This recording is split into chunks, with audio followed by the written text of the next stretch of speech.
தமிழர்கள் தங்களுடைய தலைநகராக என்றும் போஷித்து கொண்டாடுகிற நகரில் முஸ்லிம்களும் வாழ்ந்தார்கள் என்று ஒரு கடந்த கால நிகழ்வாக அதை சொல்லுகிற ஒரு துர்ப்பாக்கியம் நிகழ்ந்தது என்பது எங்கள் எல்லோருக்கும் மிகுந்த வருத்தத்தை தருகின்ற விஷயம். இன்றும் வாழ்கிறார்கள் என்பதும் அன்றிருந்த உஸ்மானியா கல்லூரியின் இன்றைய நிலையை பார்த்தால் அதை விடவும் கூட வருத்தப்படுகிற ஒரு நிலைமையில் நாங்கள் இருக்கிறோம். உஸ்மானியா கல்லூரி என்பது இலங்கை முஸ்லிம்களின் கல்வியின் கலங்கரை விளக்கம் என்று சொல்லுகிற அளவிற்கு புகழ்பெற்ற ஒரு கலைக்கூடமாக இருந்த இடம் இன்று குறுகி போய் இருக்கிற ஒரு நிலைமையை பார்க்கிறோம். உஸ்மானியா கல்லூரிக்கு அருகிலே ஜின்னா மைதானம் என்று இருக்கிறது. ஜின்னா மைதானம் சாமானியமான இடம் அல்ல, முகமது அலி ஜின்னா வந்து போன இடம் என்றும் சொல்லப்படும். அதனால் தான் அப்பெயர் அதுக்கு சூட்டப்பட்டது என்றும் நாங்கள் அறிந்திருக்கிறோம். ஆனால் இந்த சூழலில் கடந்த கால விஷயங்களை பற்றி பேசுவது மனதுக்கு ஒரு சுமையான விஷயம். 1990ஆம் ஆண்டு அக்டோபர் மாதம் 30ஆம் தேதி வடபுலத்திலிருந்து முஸ்லிம்களை விரட்டுவதாக எடுக்கப்பட்ட தீர்மானம் குறித்து இங்கு தலைமை வகிக்கிற சகோதரர் NM அமீன் அவர்கள் விடுதலை புலிகளின் தலைவரிடம் அவர் சமாதான பேச்சுவார்த்தைக்கு வந்த சூழலில் அன்றைய செய்தியாளர் மாநாட்டிலே ஒரு பிரபலமான கேள்வியை எழுப்பினார். அந்த கேள்வி எழுப்பப்பட்ட போது விடுதலை புலிகளின் தலைவர் அங்குமிங்குமாக பார்த்துவிட்டு அவருடைய மதியுரைஞர் அண்டன் பாலசிங்கத்திடம் கூட எதையும் பேசவில்லை.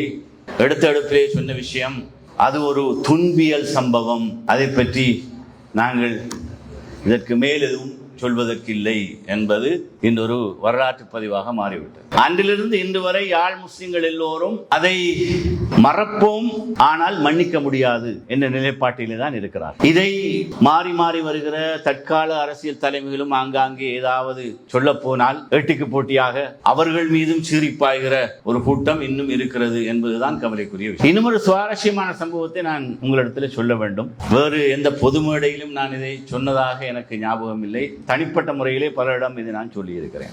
விடுதலை புலிகளின் தலைவரை நான் சமாதான பேச்சுவார்த்தையிலே முஸ்லிம்களின் சார்பிலே அவரையும் அவருடைய குழுவினரையும் சந்திப்பதற்கான ஏற்பாட்டை நோர்வே சமாதான ஏற்பாட்டாளர்கள் செய்த சமயத்தில் எங்களுக்கு அமோக வரவேற்பு அளிக்கப்பட்டது.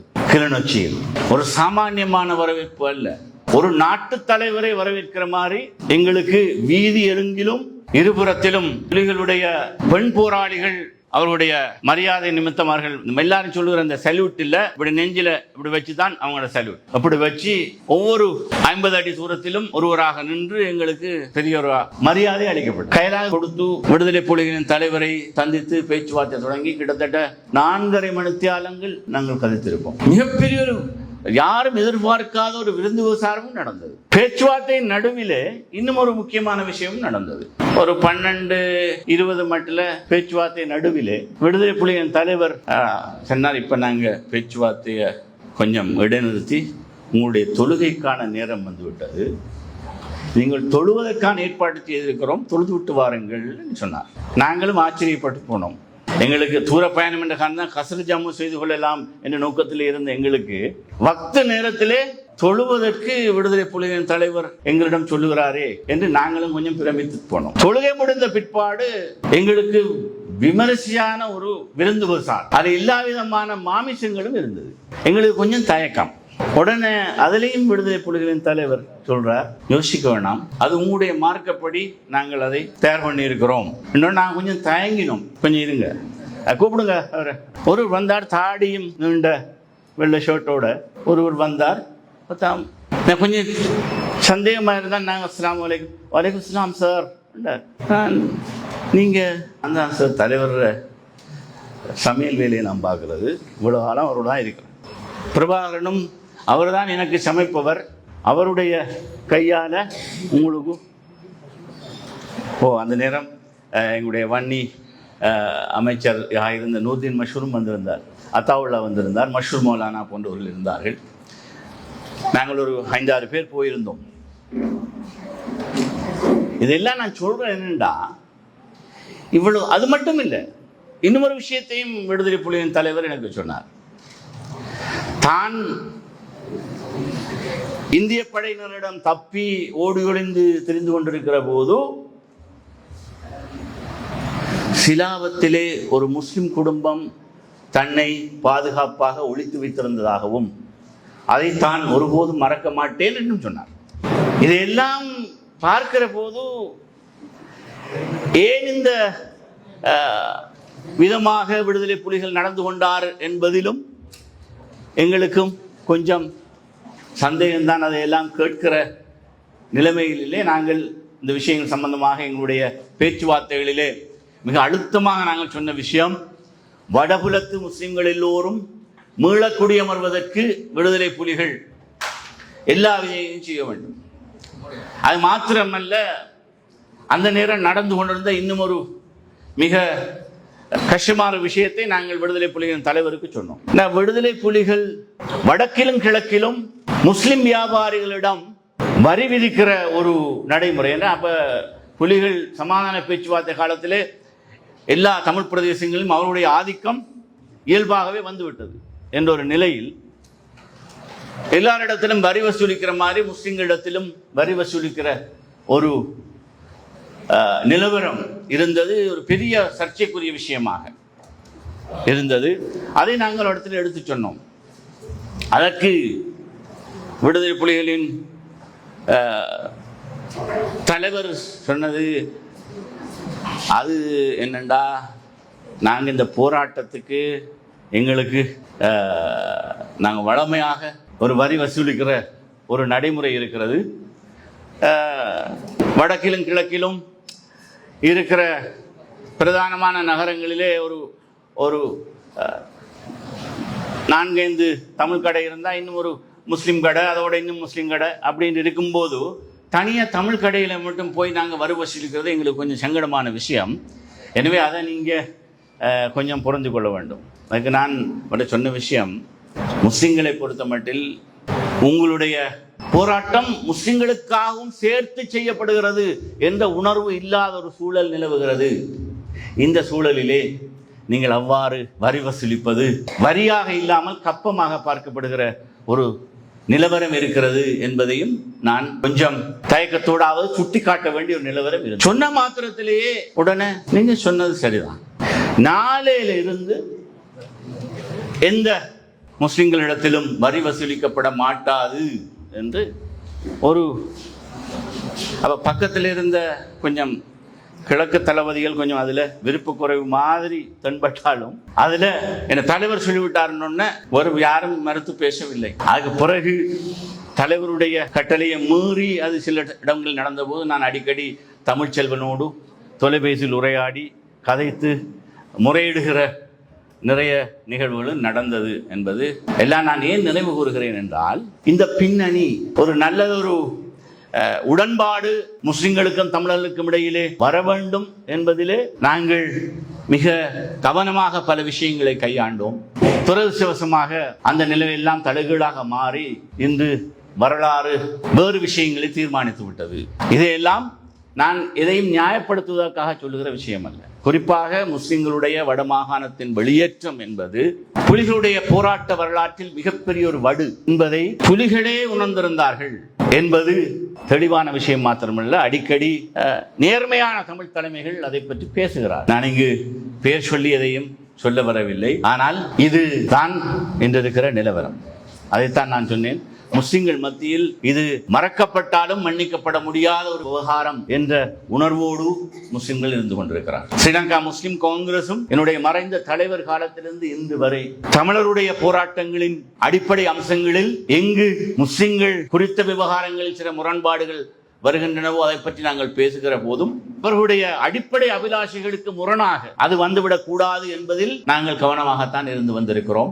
இந்த 24ஆம் தேதி கனடாவிலே இருக்கிற எல்லா ஈழத்தமிழ் அமைப்புகளின் சார்பிலும் நான் தைப்பொங்கல் விழாவில் பிரதம அதிதியாகவும் அழைக்கப்பட்டிருக்கிறேன். ஆனால் எங்கு போனாலும் இந்த விவகாரங்களிலே இருக்கிற சில துல்லியமான உண்மைகளை நாங்கள் மனம் விட்டு பேசாமல் இருப்பது என்பது நாங்கள் செய்கிற மிகப்பெரிய வரலாற்று தவறாக போய்விடும் என்பதற்காகத்தான் இந்த ஒரு சில விஷயங்களை நான் இங்கு சொல்லி வைக்கிறேன். இந்த சொன்ன பிற்பாடும் இதையும் விமர்சிப்பவர்கள் இருப்பார்கள். இருபுறத்திலும் இதா இருக்கிற சிக்கல். இனத்துவ அரசியலில் இப்படியான விவகாரங்களை ஜீரணித்துக் கொள்வது என்பது சில தரப்புகளுக்கு கொஞ்சம் மிகவும் கஷ்டமான விவகாரம். எனவே அதை விட்டு விடுவோம். ஆனால் இன்று யாழ்ப்பாண முஸ்லிம்களின் மிக பெரும் ஆளுமைகளின் ஒரு சிலரை பற்றிய விஷயங்களை இந்த நூல் யாழ் முஸ்லிம்களை கொண்டாடுகிற ஒரு விதமாக இன்று எழுதப்பட்டிருக்கிறது. இதிலே சொல்லப்பட்ட முக்கிய பிரமுகர்களை பற்றி நான் மீண்டும் மீண்டும் இங்கு சொல்ல வேண்டிய அவசியம் இல்லை, எல்லோருக்கும் தெரிந்த விவகாரம். அறிஞர் ஏமே அசீஸ் அடிக்கடி என்னுடைய நினைவுக்கு வருபவர். அவரை பற்றி நான் சொல்வதை விடவும் நண்பர் அலி அசீஸ் அவர்கள் ஒரு முறை என்னை ஏமே அசீஸுடைய நினைவு உரை பேருரை ஆற்றுவதற்கு அழைத்திருந்தார். அந்த உரையை நான் கவனமாக தயார் செய்த போது எனக்கு கைதந்த ஒரு நூல் அவருடைய மகனார் வெளியிட்டு வைத்த ஏமே அசீஸ் செனட் ஸ்பீச்சஸ் என்கிற ஒரு தொகுப்பு. 52 64 என்று நினைக்கிறேன். அதுவரையும் ஒரு 10-12 ஆண்டுகள் இலங்கையின் செனட் சபையின் உறுப்பினராக இருந்தவர். சமகாலத்திலே ஜாகிராவின் அதிபராக, இலங்கையின் முதலாவது தெரிவு செய்யப்பட்ட நிர்வாக சேவை அங்கத்தவராக என்றெல்லாம், அதுவும் நிர்வாக சேவை அங்கத்தவர் என்ற பதவியை ஜாகிரா கல்லூரி அதிபர் பதவியை எடுப்பதற்காக ராஜினாமா செய்தவர். அப்படியான ஒரு மிகப்பெரிய தியாகத்தை யாரும் செய்ய முடியாது. ஜாகிராவுடைய பொற்காலம், அசீஸுடைய காலம் என்று அடிக்கடி நாங்கள் கேள்விப்படுகிறோம், பேசுகிறோம். இந்த அவருடைய நினைவு பேருரைக்காக அவருடைய செனட் ஸ்பீச்சஸ் உடைய தொகுப்பை நான் இப்பவும் கூட என்னுடைய ஒரு கை நூல் மாதிரி வச்சுக் கொண்டிருக்கிறேன். அவர் செனட் சபையில் கதைத்த பேச்சுக்களுடைய கனதி என்பது என்னை பொறுத்தவரையிலே அவருக்கு முன்பும் பின்பும் இவருடைய பேச்சுக்களுக்கும் எந்த தரத்திலும் குறைவில்லாத தரமான ஆய்வின் அடிப்படையிலான உரைகளை அவர் நிகழ்த்தி இருந்தார் என்பதை வாசிப்பவர்கள் புரிந்து கொள்ளலாம். There was so much of research that has gone into every speech he has made. இன்று இங்கு பேசுகிற போது லெகசியை பற்றி சொன்னார்கள். He has left an indelible, unmistakable, unerasable legacy as a permanent testament to service to the community. Ilangai YMMA இயக்கம் துடைய ஸ்தாபகர். அவர் மடவளையிலே வந்து மடவளை கிளையை ஆரம்பித்த போது என்னுடைய தகப்பனாரும் அதிலே ஒரு வைஸ் பிரசிடென்டாக இருந்தவர் என்பது எனக்கு பெருமைக்குரிய விஷயம். அந்த காலத்தில் 50களில் என்று நினைக்கிறேன். அதே போல இன்னும் ஒரு நான் பெருமைப்படுகிற விஷயம், யாழ் மக்கள் பெருமைப்பட்டுக் கொள்கிற அடுத்த நிர்வாக சேவை உத்தியோகத்தர் மக்பூல் அவர்கள். மக்பூல் அவர்கள் நான் கல்வி கற்ற கலகதரை ஜப்பார் மத்திய வித்தியாலயத்தில் ஒரு ஆசிரியராக கடமையாற்றியவர் என்பதும் எனக்கு பெருமை தருகிற அடுத்த விஷயம். ஏன் இவர்களை எல்லாம் நாங்கள் கொண்டாடுவோம்? இப்படி கொண்டாடப்படக்கூடிய அந்தஸ்திலே இருக்கிற மிகப்பெரிய ஆளுமைகளை உருவாக்கிய ஒரு மண் இன்று வெறிச்சோடி போயிருக்கிறது என்பது மிகவும் கவலைக்குரிய ஒரு விஷயம். இதை எப்படி வாழ வைப்பது? அன்று யாழ் முஸ்லிம்கள் வியாபாரத்தில் உச்சநிலையில் இருந்தார்கள் என்பது மட்டுமல்ல, சில துறைகளில் அவர்கள் தான் அங்க யாழ்ப்பாணத்தில் டெய்லர் ஷாப்ஸ் எல்லாம் முஸ்லிம்கள் தான், இரும்பு வியாபாரம் முஸ்லிம்கள் தான். இப்படி ஒரு சில அவர்களுக்கென்றே ஒரு தனித்துவமான வியாபார நோக்கங்களும் இருந்தது, செயல்பாடுகளும் இருந்தது. இதையெல்லாம் பெருமையாக பேசுகிற போது, ஏதாவது நாங்கள் யாழ்ப்பாணம் போகிற போது பொம்மை வழிக்கு போனால், மோஸ்டிட்டுக்கு போனால், அங்கிருக்கிற அது மீண்டும் உயிரோட்டமாக தென்பட்டாலும் இடைக்கிடையிலே பாலடைந்த இளங்களை பார்க்கிற போது அது ஒரு தனியான வரலாற்றை சொல்லிக் கொண்டிருக்கிறது. எங்களுக்கு அந்த வலியை சுமந்த அந்த கொடூரமான அக்டோபர் 1990களின் நினைவுகள் இன்றும் வருகிற மாதிரி தான் நாங்க மோஸ்டிட்டுக்கு போனா, பொம்மை வழிக்கு போனா எங்களுக்கு வருகிறது என்பது ஒரு விஷயம். ஆனால் இவற்றையெல்லாம் அந்த விவகாரங்களை கூட இங்கு எதுவுமே ஃபரீத் இக்பால் சொல்லி இருக்க மாட்டார். ஆனால் சொல்லியாக வேண்டிய என்றால் அதை தவிர்த்து நாங்கள் யாழ் முஸ்லிம்களின் வரலாற்றை பேச முடியாது. அந்த மண், முஸ்லிம்கள் வாழ்ந்த மண் மீண்டும் உயிர்த்தெழ வேண்டும். அதற்கு இன்று இருக்கிற பலவிதமான சிக்கல்கள் இருந்து கொண்டிருக்கிறது. அது நிர்வாக ரீதியாகவும் சரி, அரசியல் ரீதியாகவும் சரி, சிக்கல்கள் இல்லாமல் இல்லை. மீள்குடியேற்றம் என்று பேசுகிற போது மீள்குடியேற்றத்தில் யாழ் முஸ்லிம்களும் அவர்களுக்கு விசேடமான மீள்குடியேற்ற செயலணி ஒன்றை அமைக்கிற ஒரு கடமை எங்கள் தரப்பிலிருந்து மாத்திரமல்ல, தமிழர் தரப்பிலிருந்து வர வேண்டும். அதையெல்லாம் தாண்டி போய்விட்ட என்றால் சந்ததிகள் பல கடந்து யாழ் முஸ்லிம்கள் அங்கு ஃபரீத் இக்பால் பானதுரையிலே வாழ்ந்து கொண்டிருக்கிறார். பானதுரையே அவருடைய உறைவிடமாகிவிட்டது. இப்படி பானா நீர்கொழும்புல பார்க்கலாம். இப்படி ஒவ்வொரு இடத்திலும் அங்குமிங்குமாக சில்லாங்குட்ட சிதறின மாதிரி வாழுகிற ஒரு நிலைமையில். ஆனால் அவர்கள் உடைய அடைவுகள் எதுவிலும் பெரிதாக குறைந்து போய்விடவில்லை. இருப்பினும் இந்த நூலுடைய முக்கிய அம்சங்கள், நான் இதனுடைய ஏனைய அம்சங்களை பற்றி பேசுவதற்கு நேரம் போதாது என்று நினைக்கிறேன்.